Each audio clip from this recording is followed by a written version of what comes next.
prosseguimento na leitura da coleção Fonte Viva, vamos fazer hoje uma leitura do livro Pão Nosso, que tem por título E os Fins. E diz assim: mas nem todas as coisas edificam. Paulo 1 Coríntios 10, 23. Sempre existiram homens indefiníveis que, se não fizeram mal a ninguém, igualmente não beneficiaram a pessoa alguma. Examinadas nesse mesmo prisma, as coisas do caminho precisam interpretação sensata, para que não se percam na inutilidade. É lícito ao homem dedicar-se à literatura ou aos negócios honestos do mundo, e ninguém poderá contestar o caráter louvável dos que escolhem conscientemente a linha de ação individual no serviço útil. Entretanto, será justo conhecer os fins daqueles que escrevem ou os propósitos de quem negocia? De que valerá ao primeiro a produção de longas obras, cheias de louvores verbais e de arroubos teóricos, se as suas palavras permanecem vazias de pensamento construtivo para o plano eterno da alma? Em que aproveitará o comerciante a fortuna imensa conquistada da operosidade e do cálculo, quando vive estagnada nos cofres, aguardando os desvarios dos descendentes? Em ambas as situações, não se poderia dizer que tais homens cogitavam de realizações ilícitas. Todavia, perderam um tempo precioso, esquecendo que as menores coisas trazem finalidade edificante. O trabalhador, cônscio das responsabilidades que lhe competem, não se desvia dos caminhos retos. Há muita aflição e amargura nas oficinas do aperfeiçoamento terrestre, porque os seus servidores cuidam, antes de tudo, dos ganhos de ordem material, olvidando os fins a que se destinam. Enquanto isso ocorre, intensificam-se projetos e experimentos, mas falta sempre a edificação justa e necessária.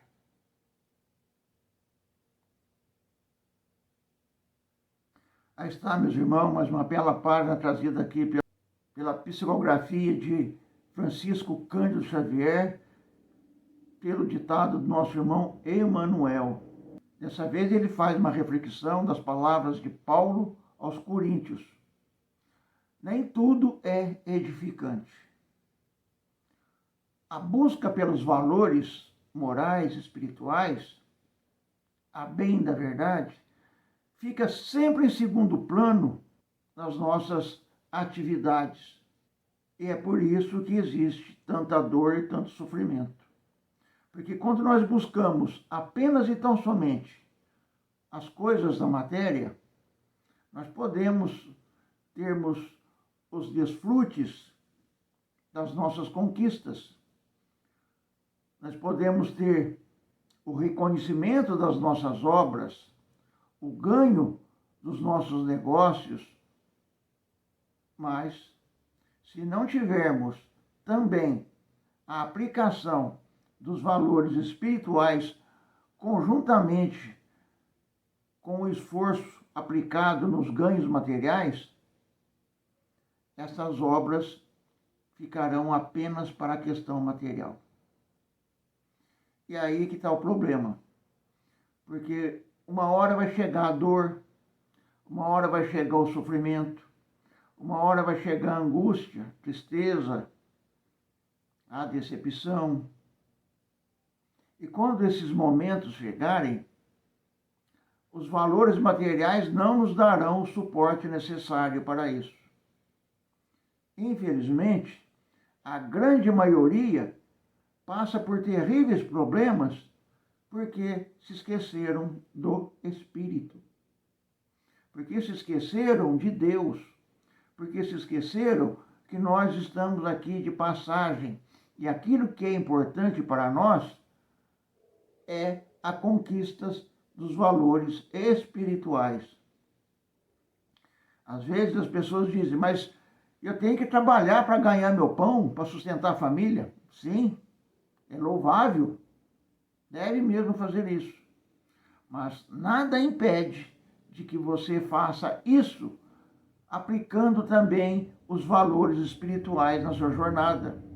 Porque o caminho, ele abre em um leque de possibilidades e oportunidades para que nós possamos aplicar os nossos valores espirituais. Ou seja, nada impede que na minha atividade material eu seja generoso, eu seja fraterno, eu seja humilde, eu seja irmão. Então, se nada disso é impeditivo para a minha conquista material, então a minha conquista valerá muito a pena, porque eu estarei conjuntamente com o ganho material fazendo o meu ganho espiritual. Agora, quando no meu ganho material eu tenho arrogância, prepotência, egoísmo, orgulho, vaidade, então esses são os valores que eu levarei comigo na pós-vida, além túmulo. Mesmo porque todos nós vamos para o lado de lá, acreditando ou não. Aqueles que não acreditam vão levar um susto quando se verem vivos do lado de lá. Por isso é necessário que nós apliquemos os ensinamentos de Jesus na nossa jornada. Ama teu próximo. Seja como uma criança.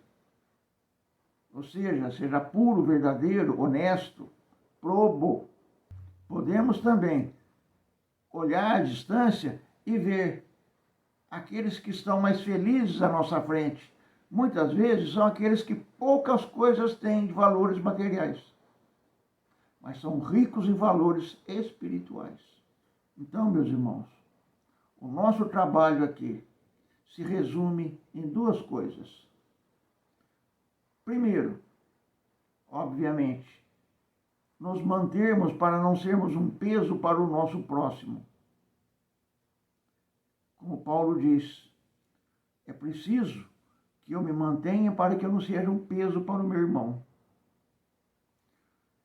E o segundo é que nós possamos aprender e, aprendendo, praticar os ensinamentos do Mestre Jesus. Porque nesses ensinamentos é que estão as bases do nosso crescimento espiritual, é que estão as bases da nossa felicidade futura. E querendo nós ou não querendo nós, é assim que a coisa acontece.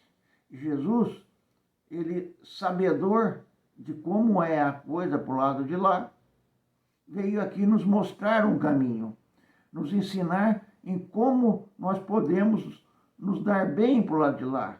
Não nos dar bem no sentido de esperto, de malandro, mas no sentido de valores, de construir, de se elevar, de se valorizar espiritualmente. Dentro de nós sempre haverá aquela dúvida, e se? Mas pelo sim e pelo não. O e se deve pender sempre para o lado dos valores espirituais. É bem verdade que outras religiões dizem que vai ficar dormindo, outra coisa, enfim. Não entremos aqui no mérito de cada uma, porque cada uma tem sua razão de ser para o seu crente. Para nós, que acreditamos na vida além túmulo, nós compreendemos que nós aqui vivemos uma jornada de aprendizado. É uma escola. Aquilo que nós não aprendemos agora, vamos ter que aprender depois. Aqueles problemas que ficaram para trás com os nossos irmãos, em outra jornada encarnatória nós deveremos repassá-los para que possamos vencê-los, harmonizá-los, equilibrá-los. Sem isso, nós não avançamos. Nós não subimos o degrau da escadaria que nos leva a patamares mais elevados e lugares mais sublimes e mais felizes. Crescer espiritualmente significa nos transformarmos, tirarmos de nós os defeitos que já foram citados aqui, orgulho, vaidade, egoísmo, em troca de humildade, fraternidade, amor ao próximo. Enfim, nós sabemos o que tem que ser feito. O porquê não fazemos já é uma outra história. É porque nós temos que vencer a nós mesmos. E muitas vezes, esses vícios, esses defeitos, ainda nos trazem um certo prazer. E esse prazer, ele nos derruba, porque nos prende aqui. Quando nós deveríamos estarmos caminhando já há bastante tempo para situações mais felizes. Cada um de nós tem lá, dentro do seu íntimo, os seus dragões para serem vencidos. Não é ninguém mais do que nós que terá que lutar contra esses dragões, ou seja, nossos defeitos, nossos vícios. E para isso, nós temos um apoio muito grande, de uma mão muito poderosa, Jesus Cristo, que ele veio e exemplificou para todos nós, indo até as culminâncias de ser crucificado, para nos mostrar que a nossa vida aqui é passageira e que a vida espiritual é a verdadeira, pela qual nós temos que lutar e conquistar e sermos ricos espiritualmente falando. Aí sim, nós estaremos bem, estaremos em situação muito feliz quando retornarmos para o lado de lá. Por ora, pratiquemos os ensinamentos. Lutemos contra nós mesmos para vencermos a nós mesmos, não os nossos irmãos. Aos nossos irmãos, nós devemos sempre contemplá-los com respeito, com carinho, com a fraternidade, com amor, porque eles são o alvo que nós devemos atingir com todas as benesses que nós pudermos destinar a eles, porque tudo isso vai se reverter em riqueza para nós lá no futuro. Era isso que tínhamos para hoje, meus irmãos. Que as bênçãos de Deus, nosso Pai, de Jesus, nosso Mestre, nos fortaleçam, para que possamos sempre fazer as escolhas certas, para que possamos sempre vencer as pequenas lutas contra nós, porque, em última análise, nós somos os vencedores quando vencemos a nós mesmos. E quando perdemos para nós mesmos, nós somos os perdedores. Que as bênçãos de Deus, nosso Pai, de Jesus, nosso Mestre, nos ilumine e nos fortaleça hoje e sempre. Que assim seja.